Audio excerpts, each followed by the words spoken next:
Hello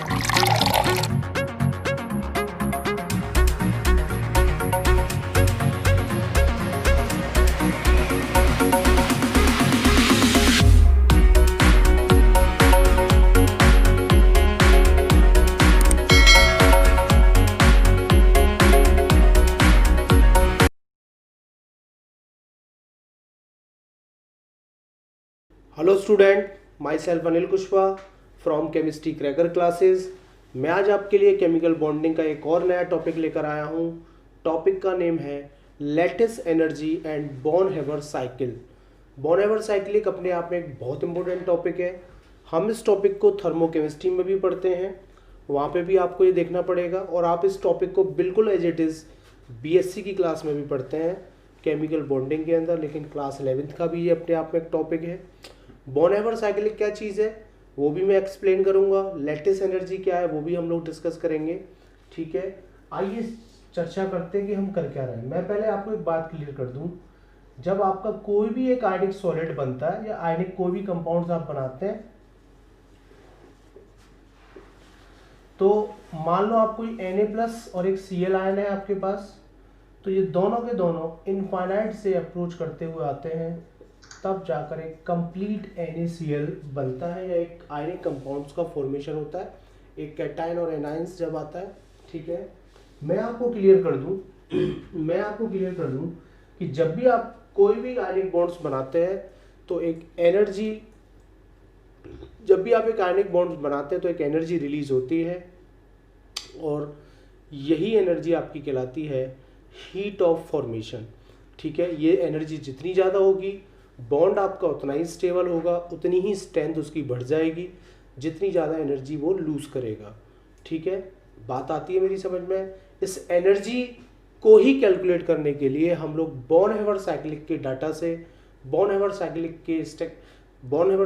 की help लेकर हम तरह तरह की एनर्जी भी कैलकुलेट्स करते हैं। जब एक आयनिक बॉन्ड फॉर्म्स होता है तो बहुत सारे हमें स्टेप्स फॉलो करने पड़ते हैं, हम उसकी हेल्प लेकर हम और भी एनर्जी कैलकुलेट कर सकते हैं। आइए पहले चर्चा करते थे हम करते क्या है। ठीक है, चलिए देखिए,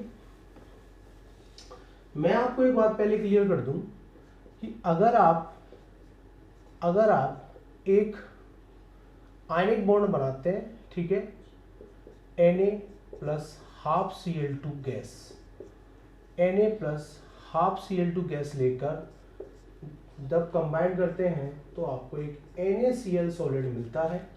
इस NaCl सॉलिड को बनाने में जितनी भी एनर्जी रिलीज होती है वो आपकी कहलाती है हीट ऑफ फॉर्मेशन।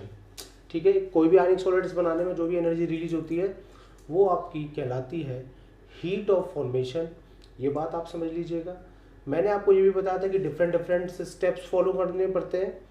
अब उसके बाद मैं आपको क्लियर कर दूं कि when gases cation and gases A9 combine to form 1 mole of ionic compounds, 1 mole of ionic compounds को बनाने के लिए जब आप कोई गैसेस कैटायन, ठीक है, आप फिर सुनिएगा, कोई भी एक गैसेस तो कैटायन और गैसेस एनाइन लेकर, ठीक है, गैसेस कैटायन और गैसेस एनाइन को कंबाइन कर जब एक 1 मोल आयनिक कंपाउंड्स फॉर्म करते हैं तो वो आपकी कहलाती है लैटिस एनर्जी। क्या कहलाती है? लैटिस एनर्जी कहलाती है। ठीक है, वो आपकी कहलाती है लैटिस एनर्जी। दोनों में डिफरेंस है। जब आप एक नॉर्मली आयनिक कंपाउंड्स बनाते हैं, उस कंपाउंड्स को बनाने में जो हीट रिलीज होती है वो है हीट ऑफ फॉर्मेशन। लेकिन आप 1 मोल आयनिक कंपाउंड्स जब किसी कैटाइंस गैसेस कैटायन, किसी आइसोलेटेड गैसेस कैटायन और किसी आइसोलेटेड गैसेस आयनाइन से फॉर्म करते हैं तो वो आपकी कहलाती है मेरे बच्चे लैटिस एनर्जी। ठीक है, हम इन्हीं को सबको समझना है कि हम ये कैसे काम करना है। ठीक है, देखिए, आप किसी भी अपने आयनिक सॉलिड्स को 2 तरीके से बना सकते हैं। बॉन हेवर साइक्लिक में हम हेज लॉ अप्लाई करते हैं, जो थर्मोकेमिस्ट्री में पढ़ाया जाता है हम हेज लॉ अप्लाई करते हैं। ठीक है, बॉन हेवर साइक्लिक समझने के लिए आपको एक चीज का और ख्याल रखना पड़ेगा, थोड़ा सा मैं बता दूं, वो क्या है कि न्यूक्लियस के आउटर शेल में इलेक्ट्रॉन्स रहते हैं। किसी भी शेल में से इलेक्ट्रॉन निकालने के लिए आप जितनी भी एनर्जी रिक्वायर्ड करते हैं वो आपकी आयनाइजेशन पोटेंशियल, आयनाइजेशन एनर्जी, या वो आपकी कहलाती है आयनाइजेशन एंथैल्पी ये चैप्टर 3 में पढ़ाया जाता है ये सारी चीज़ें, ठीक है। किसी भी शेल में से इलेक्ट्रॉन निकालने के लिए आप जितनी भी एनर्जी रिक्वायर करते हैं वो कहलाती है आयनाइजेशन पोटेंशियल या आयनाइजेशन एंथैल्पी, ठीक है। लेकिन अगर किसी भी आप शेल में इलेक्ट्रॉन अगर गेन कराना चाहते हैं और गेन कराने के लिए आप जितनी भी एनर्जी रिक्वायर करते हैं वो आपकी कहलाती है इलेक्ट्रॉन एफिनिटी। क्या कहलाती है? Electron affinity. और अगर आप किसी सॉलिड फेस में से किसी सॉलिड को गैसेस फेस में कन्वर्ट करना चाहते हैं तो जो भी एनर्जी रिलीज होती है वो कहलाती है आपकी हीट ऑफ सब्लिमिनेशन। सॉलिड से अगर आप डायरेक्टली अगर किसी को गैस में कन्वर्ट करना चाहते हैं, आपने 9th-10th में पढ़े होंगे सारे प्रोसेस, जब भी आप किसी सॉलिड को गैसेस में कन्वर्ट करते हैं और गैसेस से सॉलिड में कन्वर्ट करने के लिए जो भी हीट रिलीज होती है वो कहलाती है आपकी हीट ऑफ सब्लिमेशन कहलाती है आपकी, ठीक है, हीट ऑफ सब्लिमेशन कहलाती है। और अगर आप किसी मॉलिक्यूल्स को एटम में कन्वर्ट करना चाहते हैं तो वो आपकी कहलाती है डिसोसिएशन एनर्जी। ये 3-4 चीज आनी चाहिए बोन एवर साइक्लिक समझने के लिए, ये 3-4 चीज आनी चाहिए। आप किसी एक आयनिक कंपाउंड्स को बनाते हैं तो जो एनर्जी रिलीज होती है वो तो हीट ऑफ फॉर्मेशन है, लेकिन किसी गैसेस कैटायन गैसेस एनायन को लेकर आयनिक सॉलिड बनाते हैं वो आपकी लैटिस एनर्जी है, ठीक है, वो आपकी लैटिस एनर्जी कहलाती है। आप उसे एल से भी रिप्रेजेंट कर सकते हैं, ओके। इसे पॉज करके नोट कर लीजिए, फिर मैं 1 by 1 एक्सप्लेन करता हूँ कि आप कैसे करेंगे ये सारी चीजें, ठीक है। हटा लेते हैं, ओके। चलिए एक बात और क्लियर कर दूं, हीट ऑफ फॉर्मेशन आपकी मोस्टली नेगेटिव होगी तभी बॉन्ड फॉर्म्ड होगा, पहले इस बात को जान लीजिए। हीट ऑफ फॉर्मेशन आपकी नेगेटिव में होनी चाहिए, अगर नेगेटिव नहीं है तो बॉन्ड फॉर्म्ड नहीं होगा। हीट ऑफ फॉर्मेशन आपका नेगेटिव होना ही चाहिए, ठीक है। देखिए मैंने आपसे कहा था कि आप एक Na सॉलिड और एक क्लोरीन को लेकर, ठीक है, क्लोरीन के मॉलिक्यूल्स को लेकर आप NaCl का फॉर्मेशन कर सकते हैं, आराम से एक NaCl सॉलिड का फॉर्मेशन करते हैं और उसको बनाने में जो एनर्जी रिलीज होती है वो कहलाती है आपकी हीट ऑफ फॉर्मेशन। लेकिन आपके पास एक तरीका और है, आप गैसेस कैटायन गैसेस एनायन को लेकर भी अपना आयनिक सॉलिड फॉर्म कर सकते हैं और उस आयनिक सॉलिड को फॉर्म करने में जितनी एनर्जी रिलीज होती है वो आपकी कहलाती है लैटिस एनर्जी, ठीक है। लैटिस एनर्जी के लिए आपको गैसेस कैटायन और एनायन चाहिए, सोडियम मेटल का आपको गैसेस कैटायन चाहिए और क्लोरीन का भी आपको क्या चाहिए, गैसेस एनायन आपको चाहिए। तो सॉलिड से पहले तो मैं सोडियम को किस में बदल लेता हूँ, गैस फेज में, और किसी भी चीज को सॉलिड से गैसेस फेज में बदलने के लिए हमें क्या करना पड़ेगा, सब्लिमेशन एनर्जी रिक्वायर्ड करनी पड़ेगी। कौन सी एनर्जी रिलीज होगी, सब्लिमेशन होगा, ठीक है। गैसेस मॉलिक्यूल से एटम में कन्वर्ट करने के लिए आपकी जितनी भी एनर्जी रिक्वायर्ड होती है वो आपकी कहलाती है डिसोसिएशन एनर्जी। ये सब्लिमेशन और ये हो गई आपकी डिसोसिएशन एनर्जी, ठीक है। अब ये तो एटम का गैसेज है, ये तो मेटल का गैसेज आ गया और ये क्लोरीन का आ गया। इसको मुझे कैटायन बनाना है और इसको मुझे एनायन बनाना है। इसे कैटायन बनाने के लिए इलेक्ट्रॉन निकालना पड़ेगा और इलेक्ट्रॉन निकालने के लिए हमारी कौन सी एनर्जी खर्च होती है, आयनाइजेशन पोटेंशियल या आयनाइजेशन एंथैल्पी, ठीक है। अगर मुझे इसे गैसेस कैटायन बनाना है तो जो एनर्जी रिक्वायर्ड होगी वो होगी आयनाइजेशन पोटेंशियल, ये गैसेस कैटायन हो गया मेरा। और अगर मुझे इसे एनायन बनाना है तो इलेक्ट्रॉन गेन कराना होगा और इलेक्ट्रॉन गेन कराने के लिए मुझे चाहिए इलेक्ट्रॉन एफिनिटी रिलीज होगी, तब जाकर ये बनेगा एक गैसेस क्लोराइड आयन और एक गैसेस कैटायन, एक गैसेस एनायन कंबाइंड होकर क्या एक सॉलिड फॉर्म करते हैं और सॉलिड को फॉर्म करने में जो भी एनर्जी रिलीज होती है वो आपकी कहलाती है लैटिस एनर्जी। और इसी को कहते हैं मेरे बच्चे वॉन हेवर साइकिल। इसी को हम लोग क्या कहते हैं, वॉन हेवर साइकिल कहते हैं। आप इसे पहले पॉज करके आराम से नोट कर लें। तो फाइनली आपने देखा कि वॉन हेवर साइकिल का कैसे काम है, ये हेस लॉ पे अप्लाई है। चाहे आप किसी चीज को, हेस लॉ आप थर्मोकेमिस्ट्री में पढ़ेंगे, आप कोई भी प्रोसेस एक स्टेप में बनाएं या अनदर स्टेप्स में बनाएं, है ना, मोर देन स्टेप्स में बनाएं। मतलब आप एक स्टेप ए फॉलो करते हैं, एक करते हैं A1, एक करते हैं A2, एक करते हैं A3, एक करते हैं A4, तो एक स्टेप का जो टोटल होगा वही सारे स्टेप्स का सम के इक्वल होगा। यही हेस लॉ होता है, हम लोग थर्मोकेमिस्ट्री में पढ़ेंगे। आपके समझ में आ गया होगा वॉन हेवर साइक्लिक क्या है।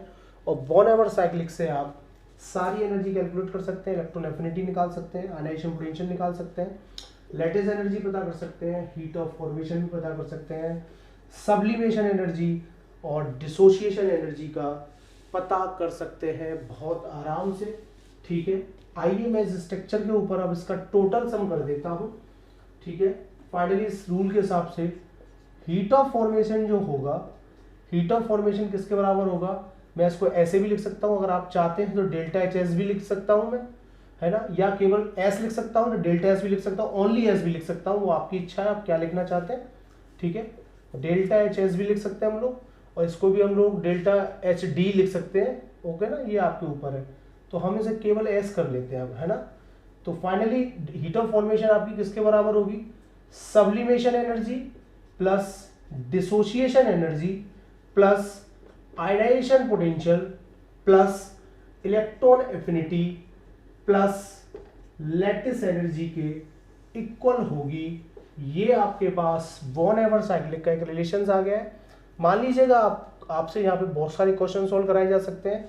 हीट ऑफ फॉर्मेशन अगर हम आपको दे दें, सब्लिमेशन दे दें, डिसोसिएशन बता दें, आईपी बता दें, एफिनिटी, तो आप लैटिस पता कर सकते हैं, या लैटिस दे दें, ये सारा डाटा है तो आप हीट ऑफ फॉर्मेशन पता कर सकते हैं। ठीक है, किसी भी आयनिक सॉलिड्स को बनाने के लिए एक चीज का और आपको ध्यान रखना है, किसी भी आयनिक सॉलिड्स को बनाने के लिए आईपी, इलेक्ट्रो आयनाइजेशन पोटेंशियल की जो वैल्यू है वो आपकी लेस होनी चाहिए, काफी कम होनी चाहिए। आईपी की वैल्यू जो होनी चाहिए मेरे बच्चे क्या होनी चाहिए, लेस होनी चाहिए। और एफिनिटी की वैल्यू, ठीक है, इलेक्ट्रॉन एफिनिटी की वैल्यू बहुत ज्यादा होनी चाहिए। ठीक है, इलेक्ट्रॉन एफिनिटी की वैल्यू बहुत ज्यादा चाहिए और आयनाइजेशन पोटेंशियल की वैल्यू बहुत कम होनी चाहिए, तब जाकर आपका एक आयनिक सॉलिड गैसेस, कैटायन, एनायन से फॉर्म हो पाएगा। ठीक है, इस चीज का थोड़ा सा ख्याल रखेंगे आप लोग। ठीक है, फाइनली आप लोग ये कह सकते हैं कि लैटिस एनर्जी जो है आपकी, लैटिस जो एनर्जी है, ठीक है, लैटिस एनर्जी, ठीक है, lattice energy plus electron affinity हमेशा ज्यादा होगी आयनाइजेशन पोटेंशियल से। ये भी अपने आप में एक रिलेशन है आपके लिए कि लैटिस एनर्जी प्लस एफिनिटी की वैल्यू हमेशा ग्रेटर देन होगी आयनाइजेशन पोटेंशियल से।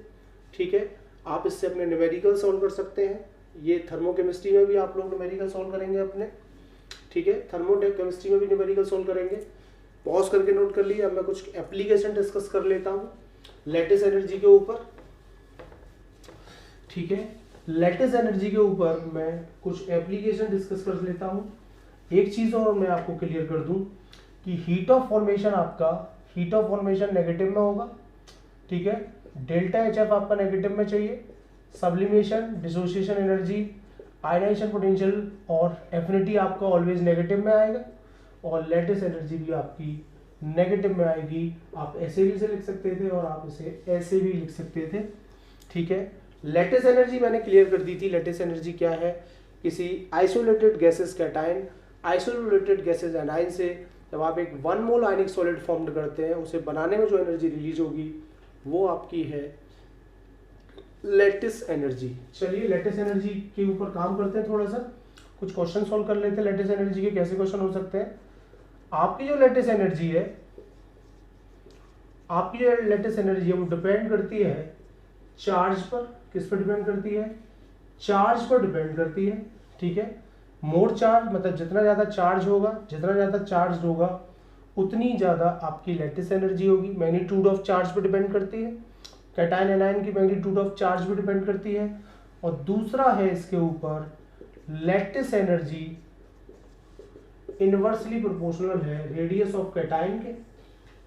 ठीक है, या आपकी लैटिस एनर्जी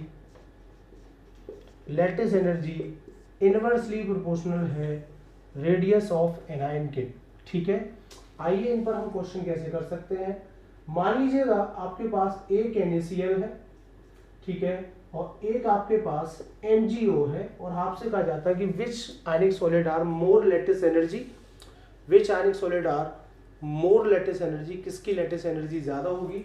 आप देख सकते हैं Na पर आएगा डेल पॉजिटिव चार्ज और Mg पर आएगा +2 चार्ज, और जितना ज्यादा चार्ज होगा, जितना ज्यादा मैग्नीट्यूड ऑफ चार्ज होगा, उसकी उतनी ही ज्यादा लैटिस एनर्जी होगी। जितना ज्यादा मैग्नीट्यूड ऑफ चार्ज होगा उतनी ही ज्यादा लैटिस एनर्जी होगी। तो मैं कह सकता हूं MgO की लेटेस्ट एनर्जी ज्यादा होगी NaCl से। पहला काम हो गया, MgO की लेटेस्ट एनर्जी ज्यादा होगी NaCl से। मान लो एक FeO है मेरे पास, एक Fe2O3 है मेरे पास, किस आयरन के ऑक्साइड की लेटेस्ट एनर्जी ज्यादा होगी? ठीक है सर, यहाँ पे तो आएगा +2 और यहाँ पे आएगा +3, और जितना मैग्नीट्यूड ऑफ चार्ज होगा, जितना मैग्नीट्यूड ऑफ चार्ज होगा उसी की लेटेस्ट एनर्जी सर ज्यादा होगी। ये भी बात हमारी क्लियर होगी, उसी की लेटेस्ट एनर्जी हमारी सर ज्यादा होगी। ठीक है, एक है मेरे पास CaCl2, एक है मेरे पास MgCl2, दोनों आयनिक सॉलिड है। किसके लिए लेटेस्ट एनर्जी ज्यादा होगी? यहाँ पे थोड़ा सा कंफ्यूजन होगा, ये भी +2 है, ये भी +2 है। आप सब लोग जानते हैं, थोड़ा सा पढ़ रखा होगा आप लोगों ने, कि लेफ्ट टू राइट जाने पर रेडियस जो होती है वो तो डिक्रीज करती है, और अप टू डाउन आने पर रेडियस जो होती है वो इंक्रीज करती है। ये सारी चीज हम लोग चैप्टर नंबर 3 में पढ़ते हैं।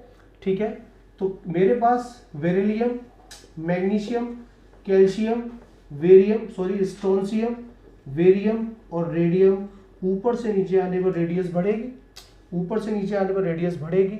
और आप समझते हैं कि जब चार्ज सेम है तो आप रेडियस वाला फैक्टर लगा सकते हैं, जिसकी रेडियस छोटी होगी उसके लिए लेटेस्ट एनर्जी ज़्यादा होगी, और जिसके लिए रेडियस बड़ी होगी उसके लिए लेटेस्ट एनर्जी कम होगी। तो Ca+2 Mg+2 दोनों पर क्या था? Ca+2 Mg+2 दोनों पर चार्ज सेम था, तो अब आप रेडियस वाला फैक्टर लगाएंगे। रेडियस से देखें, मैग्नीशियम की रेडियस कम होगी कैल्शियम से, और जिसकी रेडियस कम होगी उसकी ही लेटेस्ट एनर्जी सबसे ज्यादा होगी। आप ये क्वेश्चन आराम से कर सकते हैं, उसी की लेटेस्ट एनर्जी ज्यादा होगी। आइए क्वेश्चन और हम बना लेते हैं। हमारे पास KCl है, हमारे पास NaCl है, फिर वही चीज आ गई K+, Na+। सर दोनों पर तो चार्ज सेम है, कोई दिक्कत नहीं, जिसकी साइज छोटी होगी उसी की लेटेस्ट एनर्जी ज्यादा होगी। NaCl की साइज, NaCl में Na की साइज छोटी होगी K से, क्योंकि नीचे आने पर साइज ऑफ शेल बढ़ता है, नीचे आने पर साइज ऑफ शेल बढ़ता है, K की साइज बड़ी होगी Na से, इसलिए सर Na की लेटेस्ट एनर्जी ज्यादा होगी। आप इस पर अपने इस टाइप के छोटे छोटे क्वेश्चंस कर सकते हैं, इस टाइप के छोटे छोटे क्वेश्चनों का आंसर दे सकते हैं। और मैं आपको एक चीज़ और क्लियर कर दूं, जिनके लिए लेटेस्ट एनर्जी ज़्यादा होती है वो वाटर इनसॉल्युबल होते हैं, क्योंकि हाइड्रेशन एनर्जी पे डिपेंड करता है सारा सिस्टम, सॉल्वेशन एनर्जी पे डिपेंड करता है। जिसके लिए लेटेस्ट एनर्जी ज़्यादा वो लेस सॉल्युबल होते हैं, और जिनके लिए लेटेस्ट एनर्जी कम होती है, हाइड्रेशन ज़्यादा होता है, वो सॉल्युबल होते हैं, और जिनके लिए हाइड्रेशन कम है, लेटेस्ट ज़्यादा है, वो लेस सॉल्युबल होते हैं। आज के लिए इतना ही। अगर वीडियो पसंद आया है तो और भी लोगों को बताइएगा। Thank you.